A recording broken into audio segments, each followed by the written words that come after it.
Morning, everybody. We need to hit this altar and pray for those going through sickness. Bed is in the hospital with some low blood pressure issues coming from her cancer. Wanda is not able to go up there and see her mama because she's dealing with a stomach bug. So loud. Ronnie's still recuperating from the hernia surgery. And as you can see, our pews are getting empty. People just battling sickness. And I hate to put people on the spot. A lot of it's they just don't want to get up in the morning and come to church anymore. It breaks my heart to see the pews empty. I watch a few other churches on internet, local churches here. I see how they've only got some 16 people in their churches. And their churches can hold as many as ours. The Bible's fulfilling itself. It says there'll be a great falling away. I would just pray and it would be the world falling away, not the church. I pray the Lord gives them a desire to be in the house of God. This is where we need to be. I mean, we can pray at home, we can watch services at home, but it ain't the same as if you're able to get up and go. It ain't the same as being able to sit in this pew, having fellowship one with another. Kind of like a story Ray used to tell. And we got the right kind of weather for it. He told a story about a little lady sitting at her kitchen table, sipping on her coffee. She looked out the window and it's a pouring rain. She said, I believe I'll just stay here and drink my coffee today. It's just too messy to go to church. A little while later, she walks into the church. And her testimony was, I said I wasn't coming to church this morning because the way it was raining and pouring, and I was just going to sit at my kitchen table and drink my coffee. And she said she heard a voice say, well, what if you need me? And this is God speaking to her. She said, God said, what if you need me? And I'm sitting at my table drinking my coffee.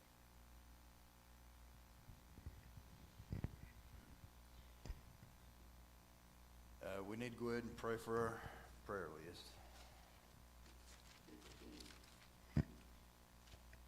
We got Wanda and Ronnie Payne, Betty Walker, Kyle Repperson, Velma Grubb, Daniel Smith, Louise Atkins, Pauline Johnson, Teresa Smith's sister, Reuben Vasquez, Teresa Smith, Jerry and Bonnie Shropshire, Linda Roberts, Darrell Anderson, Joe Nelson, Wendy, Ted Chaplin, Lee Atkins, Mike Atkins, Nathan Atkins, Dante, Dale Drew, Maybelle Nelson, Ronnie and Christy Davis, Coey Pepinos, Justin Pepinos, Thurman Potts and wife, Rusty Angle, Greg Abels, Pauline Webster, Ricky Allen, Jennifer Ferris, Peggy Ardner, Mike Donathan, Rocky Hawks, Daniel Hawks, Pam Willard, Shelley Montgomery, Eric Norman, Filomeno Benella, Curtis Nelson, Sandra Walker, and Jamie Davis.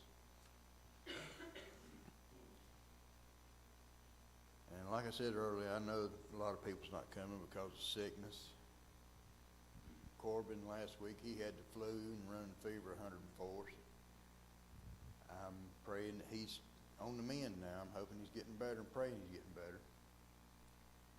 All of the ones fighting sickness, Jose and his family last week, they was going through the stomach virus.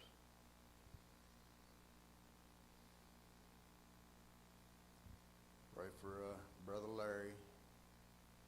He is going to try to be here today for the preaching service. Just pray for him. He's a matriarch of our church, I guess you can say, because when somebody's here and they're usually the first one here all the time, and then sickness keeps them from coming, you miss them.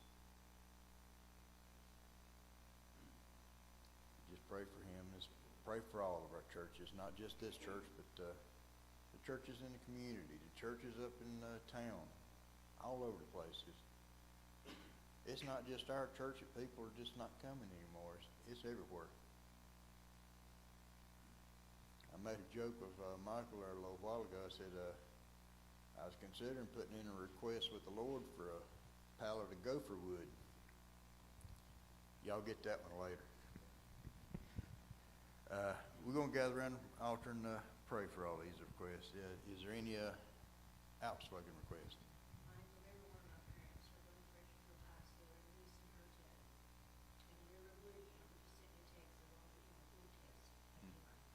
Oh no, the flu must be running through their family. Corbin had it last week, and looks like Woody's going to have it this week. Pray for the young lady, high blood pressure, and she's pregnant. They're inducing her today, so just pray for that. Any other outspoken? Anybody uplifted hand? All can and wills gather around the altar.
I was kind of trying to figure out what to teach on this morning, and faith kept jumping out at me. I'm going to start off in Luke chapter 8.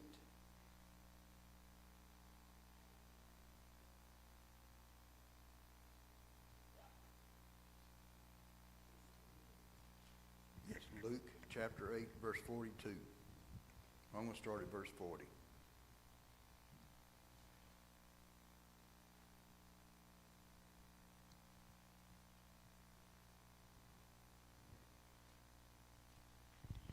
Luke chapter 2, or Luke chapter 8, verse 40. And it came to pass that when Jesus had returned, the people gladly received him, for they were all waiting for him. That verse right there, if you study this Bible, you study this chapter, they all gladly received him, for they were all waiting for him. They were just waiting to see if Jesus could bless them, I think. We all should have a heart towards Jesus, but not a heart to see what Jesus can do for us. If you're going to come to Jesus that way, you need to come to Jesus with a heart wanting to do something for him first. Verse 41, and behold, there came a man named Jairus, and he was a ruler of the synagogue, and he fell down at Jesus' feet and besought him that he would come into his house. For he had one daughter, about 12 years of age, and she lay dying, but as he went, the people thronged him. People thronged him. That means he's walking down this street, and there's people all around him. I imagine if you were standing at the end of the street and you was watching this crowd, you could barely see Jesus for the people all around him. They were thronging him. They were surrounding him, wanting Jesus to do something for them. And a woman having an issue of blood 12 years, which had spent all her living upon physicians neither could be healed of any. That's the way we are today. We turn to the doctors, we turn to the banks, turn to everywhere in this world wanting to get something fixed, wanting to get something taken care of. And when we've exhausted every possible avenue here on this earth, that's when we turn to Jesus. We should be turning to Jesus first. But it's inbred in all of us. But verse 44. And she came behind him and touched the border of his garment, and immediately her issue of blood stanched. And Jesus said, "Who touched me?" Now imagine you're Jesus and you're walking down this street and you got people all around you reaching out, got their hands all over you, just hoping to get something from you. But you get this one person that comes to you with faith. But it's kind of funny how we exhaust every other means and then we fall back on faith. We should fall on faith first. But Jesus turned and Jesus said, "Who touched me?" When all denied, Peter and they that were with him said, "Master, the multitude throng thee and press thee, and sayest thou, who touched me?" So that's Peter saying, "Master, Jesus, there's people everywhere here. I mean, they've all got their hands all over you. Everybody's touching you. What do you mean, who touched me?" And then Jesus said, "Somebody hath touched me, and I perceived that virtue is gone out of me." That virtue, his healing power, the touch of faith. So, verse 47, and when the woman saw that she was not hid, she came trembling. Now, imagine she's in the midst of this crowd, and everybody's looking at everybody else. But this lady knows something happened to her. She steps forward to the crowd. She's kind of ashamed of herself a bit. She came trembling, and falling down before him, she declared unto him, behold, all the people, for what cause she had touched him, and how she was healed immediately. And he said unto her, and this is Jesus, daughter, be of good comfort. Thy faith hath made thee whole. Go in peace. Now immediately upon just reaching out and touching the hem of his garment, now imagine the hem is down at his feet. So she's already down on her hands and knees, weaving her way through this crowd. As Jesus passes by, she just reaches out and touches the hem. She's down on her knees, almost on her belly, just to reach out and touch the hem. And that's because she said within herself, if I but touch the hem of his garment, I will be made whole. That was her faith.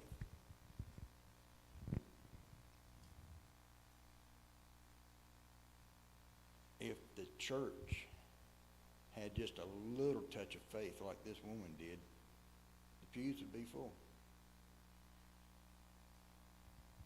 I don't have a problem whatsoever with somebody coming into the church seeking something, because they might actually find it. The church doors are always open here, and I hope everyone that comes finds a home here and they're welcome. I try to go out of my way to make sure that somebody new comes in, I try to welcome them. Because there's a lot of churches you can go to, and if you ain't wearing a nice suit, They kind of shun you.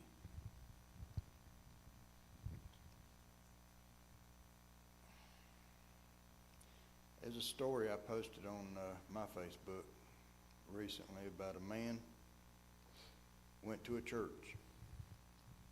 He forgot to turn his phone on silent. Well, his phone started ringing. Everybody turned and started, "You need to turn your phone off. This ain't the place for it." The preacher started ridiculing him, to the point that even his family was ridiculing him because he was causing a distraction in church unintentionally. That day he left the church and he went to the bar. He sat down at the bar and he ordered a drink kind of nervously, and he went to grab his drink and he dropped it. The bartender set him up another one and said, "Here, you can have this one, no charge." His friend, some people come up to him, just patting him on the shoulder, said, "It's all right, it all happens to all of us." They comforted him.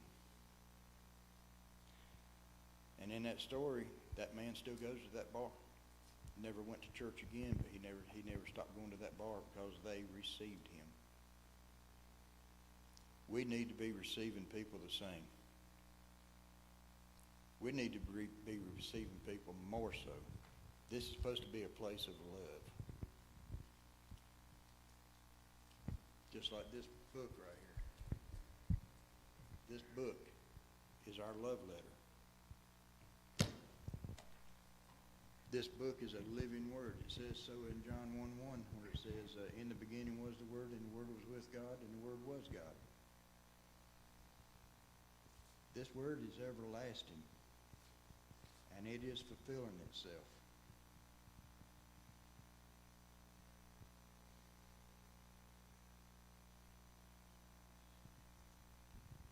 I need to get back on the subject of faith. Our faith could make us whole. I'm having back issues, but I'm turning to over-the-counter pain meds to take care of my back. I asked the Lord to help me with my back, but I guess because it's human nature, my faith is a little wary on whether God can touch my back or not. But my back ain't bothered me in just over a day now. I give God the glory for that. And it's not because I took them pain medicine, because I hadn't took any. You know, it's kind of funny when you ask God to do something, and He does it. And it takes you a little bit to realize He did it.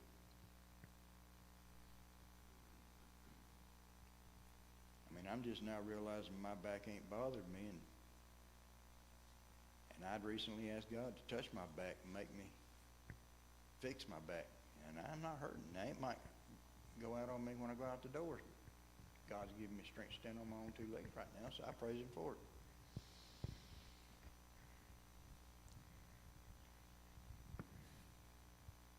I have faith that when I ask God to do something, He'll do it. I have faith that when I ask God to do something, He'll either say, "Whoa," slow, or "no." There's been times I've asked God to do something, and I've tried to hurry Him along, and that's when He said, "Whoa." There's been times when I've asked God to do something, brand new vehicle, new house, and God said, "No." Instead of wanting that brand new car, that brand new house, I ought to be thankful for the car I got and the house I live in.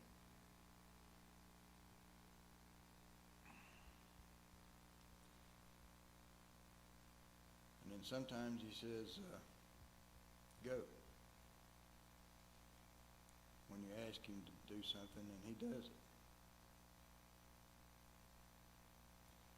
Sometimes He'll move so quick it'll make your head spin. Other times He moves and it seems like it takes forever for it to come to pass. But everything that we ask for and everything that God does is on His timetable, not ours. We had a situation here, and I just said, "God, I'm going to let you fight my fight for me. I'm not going to retaliate or anything. And it kind of scared me how fast God moved. And then there's other things I've asked God for, and it seemed like it took forever for it to happen. I've had situations where God has told me no. I've had situations where God has told me slow, and I've had situations where God has told me go.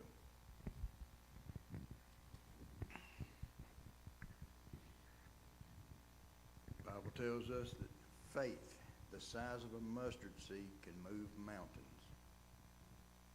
Now, I'm going to tell you something. It's not saying that you can tell Pilot Mountain Knob to move and it'll move. That mountain is something that's standing in between you and God. And if you have faith and you ask God to move that, whatever it is standing between you and him, God will move it. Faith, the size of a mustard seed. A mustard seed can stand on the head of a pencil and you can barely see it. If we just had that little of faith, God could do so much for us.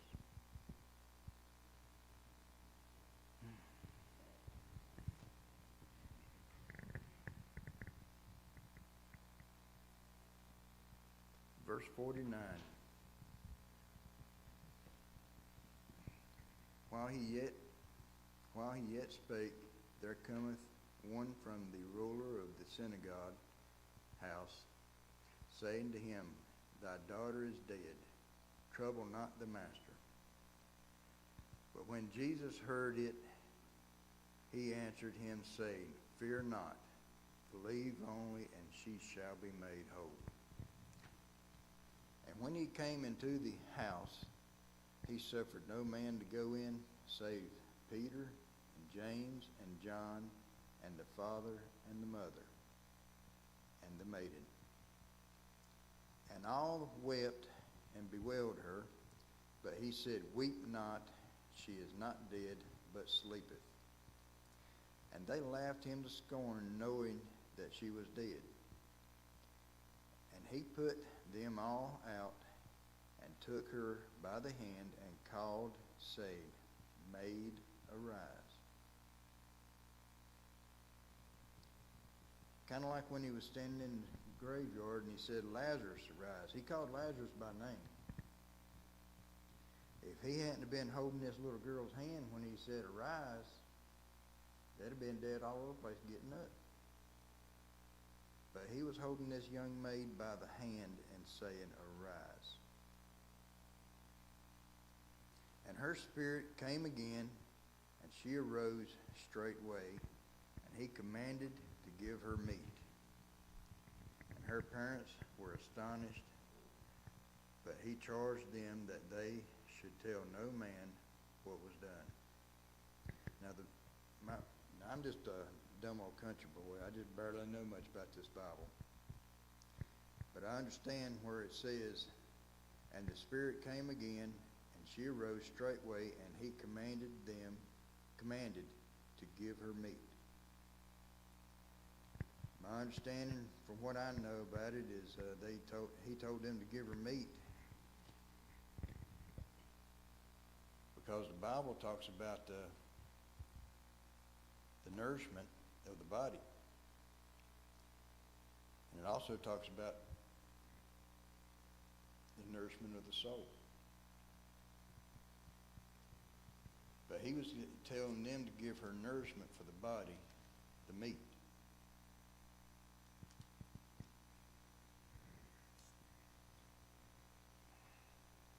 I apologize if it sounds like I'm all over the place.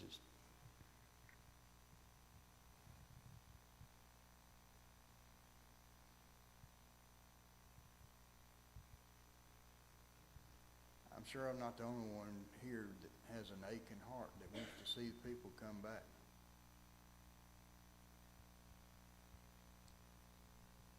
I want to see these pews full. I want to have the same vision that Ray had. Ray wanted to see this church so full that would have to knock the walls out and add on to the church to make it bigger.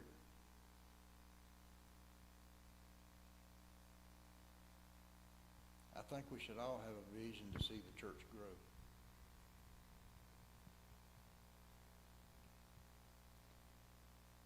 I pray if I'm one standing in the way of the church growing, then God will move me, get me out of the way. I don't want to be a hindrance to God in any way, shape, or form.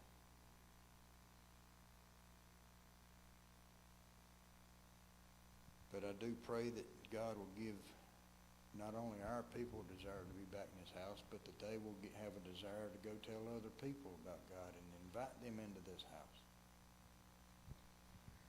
That's the only way the church is going to grow, is if we get out and knock on doors.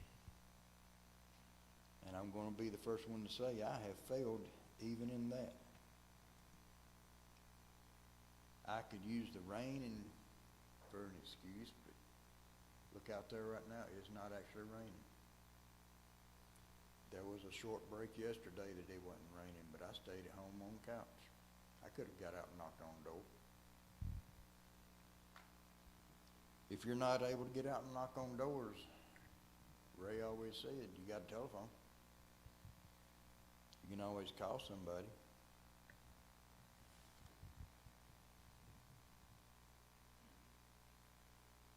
I'm going to ask myself a question. I don't want y'all to answer it for yourself, just answer it in your heart.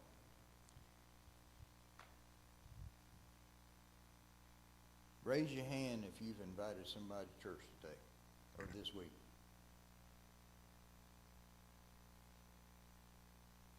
I can't raise my hand. I've prayed for the church, still do, but I haven't invited anyone.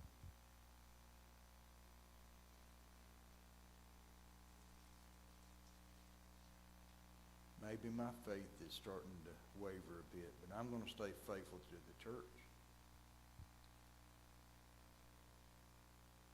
And I'm going to pray that God gives me a desire to get out and knock on His doors. When the clouds break and the rain stops, I have no excuse.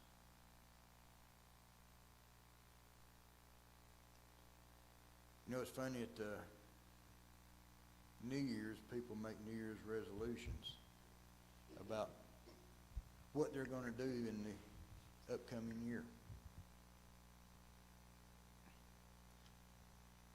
We in churches don't make resolutions about what we're going to do for God, because we will fail Him on the first day. I heard a little story about a man that said he got up one morning. He said, God, I'm going to get up and go do something for you today. And God smiled. Then the man said, I'm going to go and try to do it right now. God laughed a little bit. See, if you want to make God smile, tell Him what you're going to do. If you want to make God laugh, try to do it. A lot of times you're going to fail.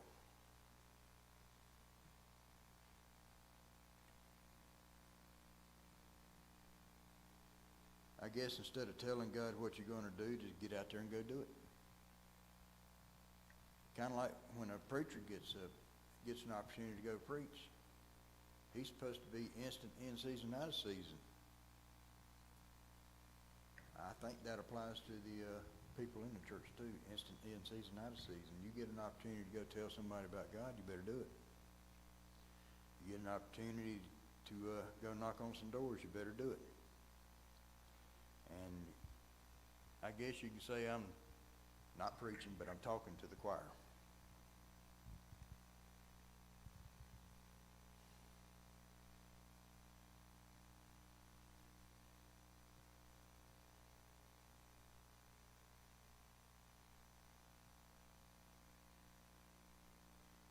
I want to ask the church to forgive me for not being the Christian I should be.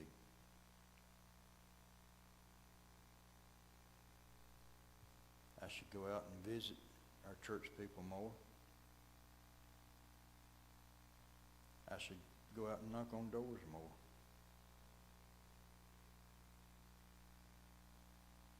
But it's funny how we all say we want to go out and do these things, but when they get opportunities, we don't do it.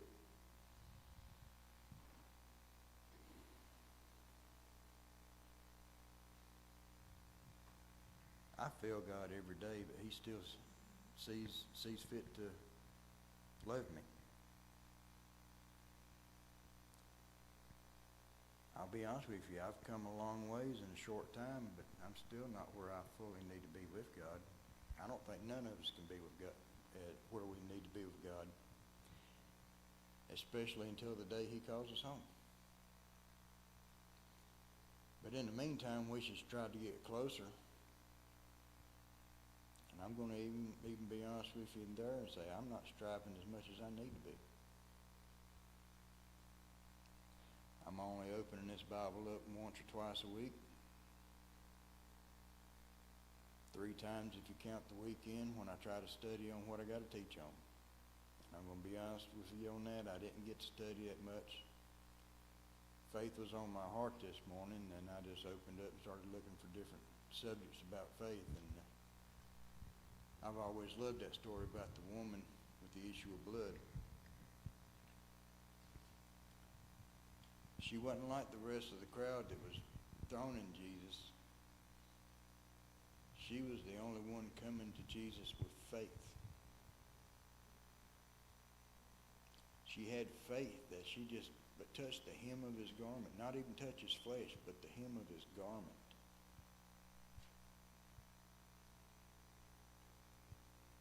I'm afraid to say if I was in that crowd that was throwing Him, I'd have my hands all over Him too.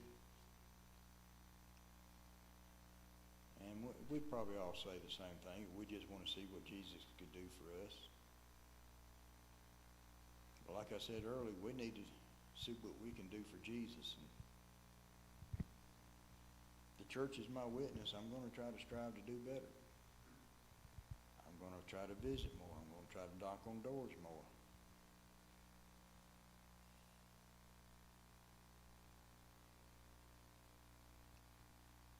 I've heard people and preachers and all say that they fail God every day, but God never fails them, and that's true. I fail Him every day. I guess if you looked at the size my mustard seed was, it is so small it probably wouldn't even stand on the head of a pencil.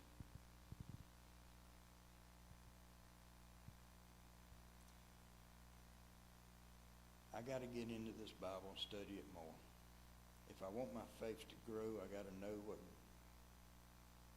kind of love God has for me, and it's all right here in this love letter that He wrote for all of us.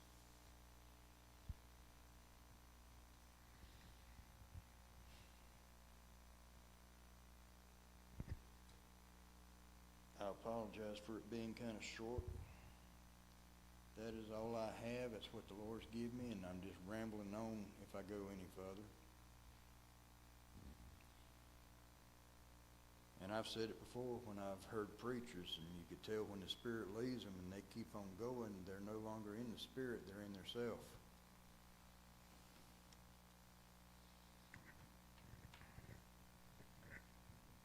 And if you can get anything out of a preacher that's standing up here and preaching in himself, then you're hearing something I'm not hearing.